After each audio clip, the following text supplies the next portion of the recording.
সরকারের আমন্ত্রণে প্রথমবারের মতো রিয়াদ যাচ্ছেন নগর বাউল। সৌদির আমন্ত্রিত অনুষ্ঠানে বিনামূল্যে গান শুনতে পারবেন সঙ্গীত প্রেমীরা।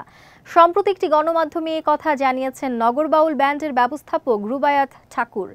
তিনি বলেন, ২০ নভেম্বর সৌদি সরকারের আমন্ত্রণে রিয়াদে যাচ্ছে নগর বাউল। সেখানে একটি অনুষ্ঠানে গান গাইবেন জেমস। দর্শকরা বিনামূল্যে গান শুনতে পারবেন। আশা করি ভালো একটা শো হবে। প্রবাসী বাংলাদেশিদের আমন্ত্রণ জানাচ্ছি। জানা গেছে ২২ নভেম্বর রিয়াদের আল সুয়াইদি পার্কে গান শোনাবে নগর বাউল। আয়োজনটির নাম রাখা হয়েছে বাংলাদেশ কালচার। এটি সৌদি সরকারের আয়োজন রিয়াদ সিজনের অংশ। রক্ষণশীলতার ঘেরাটোপ থেকে সৌদি সমাজকে বের করে আনতে নানা উদ্যোগ নিচ্ছেন যুবরাজ মোহাম্মদ বিন সালমান।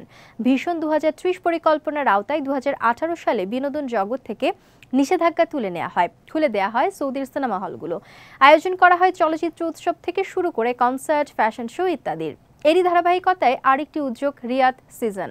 সম্প্রতি ঢাকার মাটিকাটা রোডের সেনা প্রাঙ্গণ মিলনায়তনে গান শুনিয়েছেন নগর বাউল জেমস। এদিন কবিতা তুমি স্বপ্নচারিণী হয়ে খবর নিও না গান দিয়ে কনসার্ট শুরু করেন জেমস। একে একে তিনি শোনান দিওয়ানা মস্তানা, গুরু ঘর বানাইলা, মা, দুষ্টু, ছেলের দল, মীরাবাই, তারায় তারায় রটিয়ে দেব ও পাগলা হাওয়া। গানের পাশাপাশি গিটারেও নৈপুণ্য দেখিয়েছেন ৯০-এর জনপ্রিয় রকস্টার।